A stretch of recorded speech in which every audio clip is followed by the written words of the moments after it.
Hey everybody, I'm Robert. Welcome back to the channel. Welcome to the garage. It's been actually probably 2 years since we filmed in here. I remember some 675 LT videos and even going a little bit back further, some M2 videos. We had a lot of fun filming those in the winter here. But yeah, no E46 behind me today. We got these two beaters and the pickup truck. They'll just have to make do for now, I guess. But yeah, 3-question blitz time. We're doing it on Thursday instead of the normal Friday. And the reason for that is that tomorrow we're actually going to JRZ and we're going to film a suspension video. And I want to get your guys' questions. The idea is to film a suspension video that answers a lot of what you guys might be wondering about suspension, a lot of the questions you may have, or just misconceptions or things that just never were explained. I want to sit down actually with the team at JRZ, go through their facility, and just pick up on a few things about valving, about just different setups, the differences between 2- and 3-way adjustable shocks and all these different things. And I want to sit down and talk to you guys about it. I don't want to do your typical interviews where we ask a question and someone responds back. I want to have really the relationship that we've built here where we talk about everything. I want to convey that over to you guys as you have told me in the comments that you like us to do.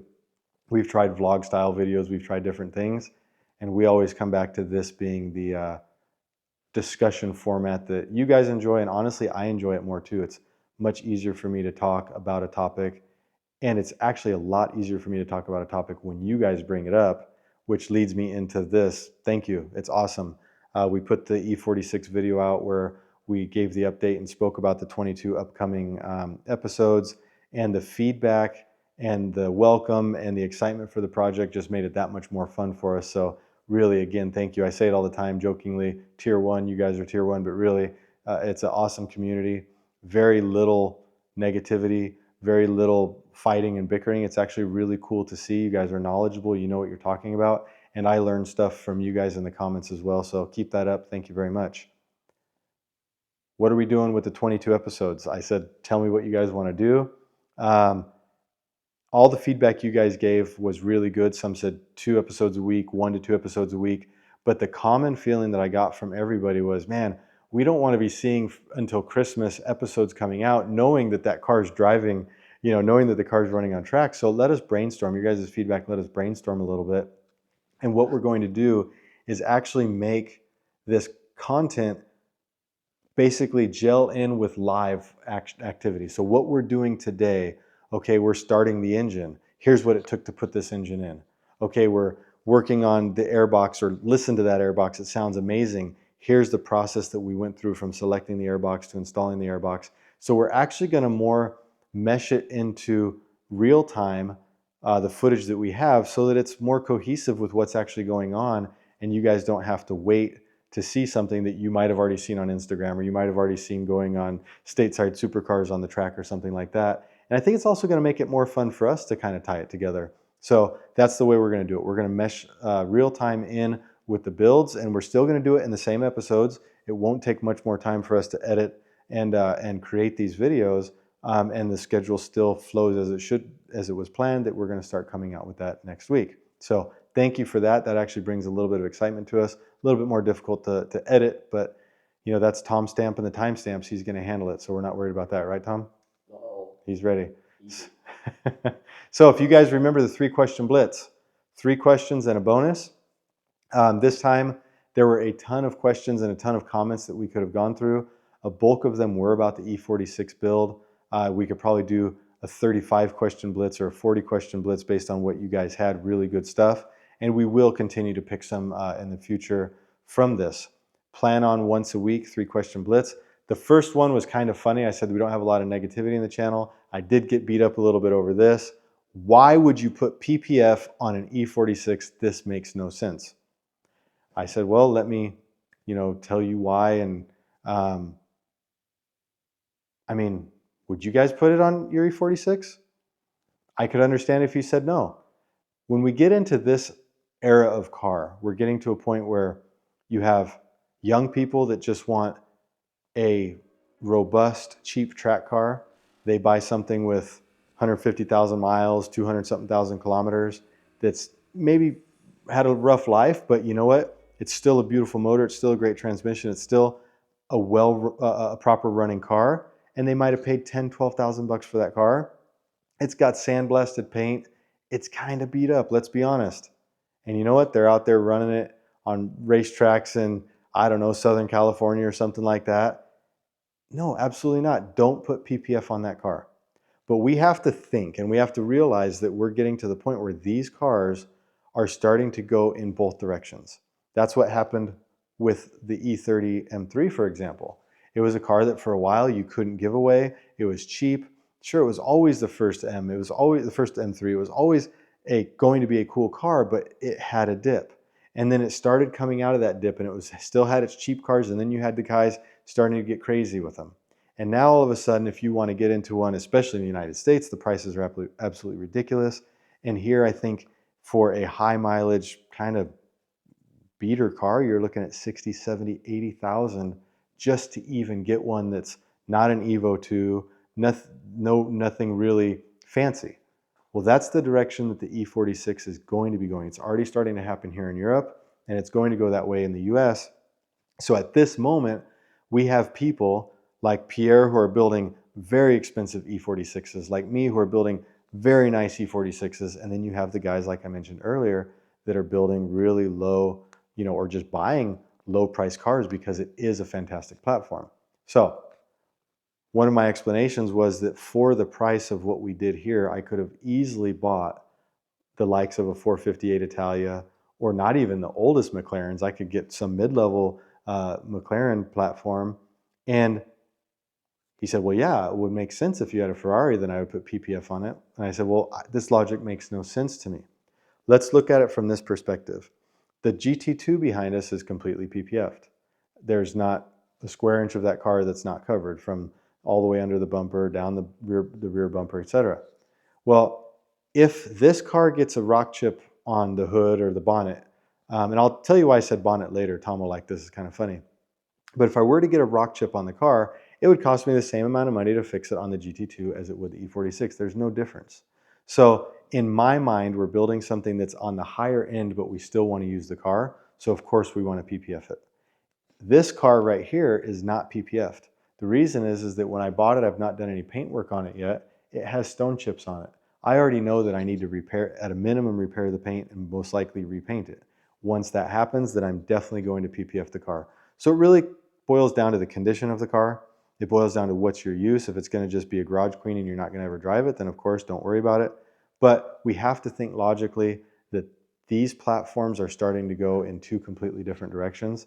There are old beat up E46s that I would never even dream of driving, and then there's ones that are completely just dialed in and ready to go, and that really is the difference. The next question was also based on something that I said. It's question number 2. It pertains to what car should I buy? I made a comment that I overpaid for the E46 M3, and that was based on the fact that we ended up doing a lot of work over that I was hoping was already done, and namely that ended up being in the motor and things like that. Well, should I buy a high mileage, low priced car, or should I buy a low mileage car that's priced high but has a lot of maintenance records and is in really good condition? Now, I think a lot of people will think that this is a very logical concept, but we have to be careful because we're sitting here talking to you and I'm saying, man, I spent too much money on the car, I should have bought a beater. And I don't want anybody to think that that's also what they should do, right? If you're going to buy a car and you're going to say, okay, you know what I'm going to do? I'm going to completely tear this car down. I'm going to repaint it. I'm rebuilding the transmission. I'm putting a new transmission in. I'm going through the motor. Well, then of course, at that point, the condition of the car that you buy doesn't matter. If you want to buy a car that you want to keep forever and you want to keep it relatively stock, by all means, you should buy the nicest, cleanest car that you can afford with the best maintenance records that you can. Now, the maintenance records to me only come in for resale in the future.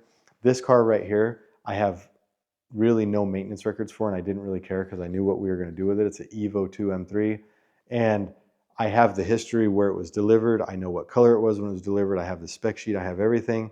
I know when it was painted to blue. It ended up in Austria for a while, and I have all those records, but I don't have when was every service done, when did it go to BMW for a recall and things like that. I didn't really care about that. But if you ever think you're going to resell a car that's going classic, then you definitely want to keep a hold of that. If it's a car that you're going to keep forever, the reason I said you should buy the nicest car you can afford is because, for example, on the E46 M3, if you go around the doors, you open the door and there's the rubber that surrounds the door all the way around, right? If you want to buy that trim for both sides, it ends up being around 700 euro. I've seen them for $800-900 in the States. Well, look at that. If you buy a car for 30,000 bucks, right? And you end up paying 1,000, or let's say 800 bucks just for new door trims, just for new door rubbers, that ends up being an insane amount of cost as a ratio compared to your purchase price. And you could end up spending double that again on your car just to get it up to a status where you feel good about it. So the biggest thing we have to keep in mind with these, and I'm being careful calling these classics because an E46 is in a lot of cases still barely 20 years old, but the price of parts to replace is getting out of control. And you're not going to be able to go through and redo this car for anywhere near what you might if you just spent 5,000 or 7,000 bucks more on a proper car. So that's would be the best way that I could, describe that. Now, the third question, it kind of goes back on the PPF thing and on the which car should I buy? And somebody said, you know what, Robert? I think you need to add one more episode because we're going to want to talk money. And I really appreciate how that was. I enjoyed that. We're going to want to talk money. And, I understand that. I think that that's something that is always interesting because, it's like, I don't know, when you go on YouTube and you go on Instagram, everything's flashy and everything's just, look at me. I bought my $1 million house. Oh, we're going to go do another house tour. We're going to buy another car, buying my dream car. I bought 13 dream cars this year, and money gets spoken about in ways that I think aren't healthy for us being online. I think it's not healthy for expectations and what our goals are. But I think that we have a channel here and a community with you guys that we could talk about those things, not from a look at me perspective, but hey, this is just what it costs. I can tell you that through this project, I sit there and look at, oh, we got another bill for this part, this part, this part. And I'm thinking, I don't think I want to add this up. It really does get intense when you start seeing, like I said, 800 bucks, 700 bucks just for the rubber that goes around the door. That doesn't talk about any of the trims on the top of the window, on the top of the door where the window slides up, any of the trims around the windshields. It really is intense. If you were to take a car like this and rebuild it in parts, it'd probably be a $3 million car, €3 million car. It's insane. So I think we can do that. I think at the end of it, we can probably break down what did this build cost? What would this build cost for you guys to do if we were to take out things like a Drenth gearbox, which honestly, by the time you put a Drenth gearbox in, it's a DG500, you're talking over 20,000 euro just to put that transmission in the car. So could we take that out and then rebuild the OEM manual transmission? We'll talk about the things that maybe you don't need to do, and see how could you put together this car on a little bit lower of a budget, or what else could you do, because we could have gone further. So I think that's something. I really appreciate you bringing that up, and let me know, is that something that you guys would like to do as a final episode on a mature standpoint, not a real, hey, look at this standpoint, right? As you guys know, we always have question number 4, which is the bonus. And you know what's funny? I can't make an Instagram post. I can't make a YouTube post. I can't make an OnlyFans post. Nothing. I can't do any of that without someone saying, are you going to get Misha's wing? Are you guys going to do the wing? And I've said many times on this car, look, this car is not an aero car. It's not a car that we designed to have a wing on the back. This was when I knew Misha was developing a wing and wanted to do this, and I knew that he was bringing Lapo in and they were going to be doing all these parts. We knew that this wasn't going to be an aero car. This car is designed to be a very classic car, a very pretty looking car. And I'm going to be honest with you, driving on TF, which is what this car's 99% of its life is going to be, let's be honest, you don't need this right here. I don't need this right here. We have it because we love it, because it's exciting, because it brings a passion. And, the best thing about the GT2's wing for my use is that when you're running, 220 kilometers an hour coming up past Flugplatz and towards Schwedenkreuz, you hear the gurney flap on the back just whistling and making a beautiful sound. That's one of the neatest things about it. I could take that wing off and it probably wouldn't make me personally any slower, because I have a different mindset about my track driving. I'm not going out for every second. Now, I'll joke, this car does, you feel the wing, it does keep a very nice balance to it. But my point is that on the E46 really, if I were to put a wing on that car, I'm not personally going to pick up a ton of time. There may be a little bit of stability as the wing creates drag and downforce, keeping the back end stable, but that's not what this build was about. This build was really about a fun, fast, emotional track car, but not eking out the last 4 seconds of lap time, because that's really what this would be for. If you want to go deep under 7 minutes, you can take this. But what it does mean is that I really enjoy what they're doing over there. And I've already had talks with them about, in the E46, it's something that drives me nuts on most builds, is where you have the old radio and the HVAC controls, there's a little pocket there that never looks right. It's never finished correctly. It's never finished clean. There's always some kind of a plate there. There's always some kind of hole there. Maybe you see some wires sticking through it. Maybe there's a flat switch panel with gauges or something, all very practical things, but it never just looks right in my mind. So what we're going to do is, I'm working with Misha and Lapo. We're going to 3D scan that plate and the dash with the Alcantara in it. And then we're going to create a little pod that holds the Drenth sequential gearbox. It's basically a shift indicator. It tells you what gear you're in, and I believe it has a little shift light at the top of it. And then we're going to have a differential gauge, so differential temperature, and we're going to have a transmission temperature gauge in them. And the difference, again, from what we see on the cleaner installs with most items, is today technology is taking our capacities and our capabilities so much further, is I want to mold it so off of this plate you've got a really nice swooping angled, would you say, offset that holds the Drenth display on an angle and then hides the wire inside of the plate, so the wiring is very nicely hidden and it's pointed at the driver. Same thing, I want 2 little pods that come up on angles and actually point the 2 gauges at the driver with really nice little pods that flow back in a nice smooth pattern, and then I want to cover that entire thing with Alcantara. So that is how I want to work with the guys on getting something that they're doing and using the technology that they're bringing to the area, and making that technology more accessible to us. So I'm excited to actually share that with you guys. We'll go over there and we'll do a little bit of filming as we design it, as it gets 3D printed, and then as we get that part put in and George installs it. But yeah, so that's the answer to that on this car. It's not a big aero car. It's not a big downforce car. We spoke about potentially, once it gets going, if I do want a little bit more stability in the back end, we spoke about possibly doing some underfloor trays and then rolling that up into a diffuser. A lot of people don't realize how much that actually affects a car's performance. On the GT2, actually, that's a really big thing that Manti Racing did with their kit, is they manage all of the underfloor airflow. If you guys want, we could actually do a whole video on airflow management underneath the car, and how it translates to actual downforce and what it does. So maybe that's something that you guys can do. A lot of things that downforce does is actually gets rid of lift. And that's something that we have to get our head around, is the shape of a car overall is not really conducive to downforce. So we want to get rid of uplift, and then we want to create downforce with things like maybe gurney flaps or canards or wings and things like that. So those are all the fun things that we can talk about. If that's something you guys want to get into, let me know in the comments. That might not be a 3-question blitz. That might be a whole video or 2. We'll see. But anyways, guys, that's enough for the 3-question blitz. You guys have been awesome. You've been great. I really appreciate all the feedback.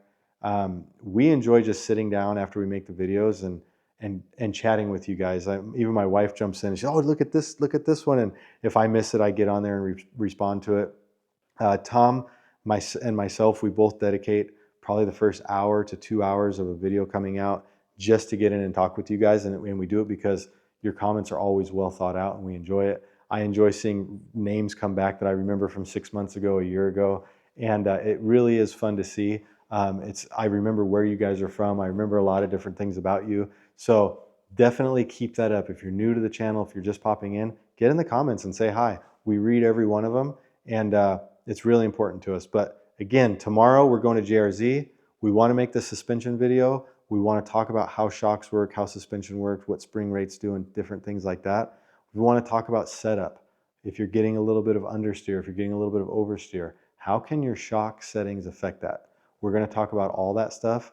So please drop your comments, problems you might have had with your track setup, questions you might have about doing your track setup from a suspension perspective. Put those in the comments so that we can make sure that we touch on those. Anyways, guys, if you made it this far, you're tier 1. I just want to reaffirm that with you guys. Really appreciate it. Thank you. We'll catch you later.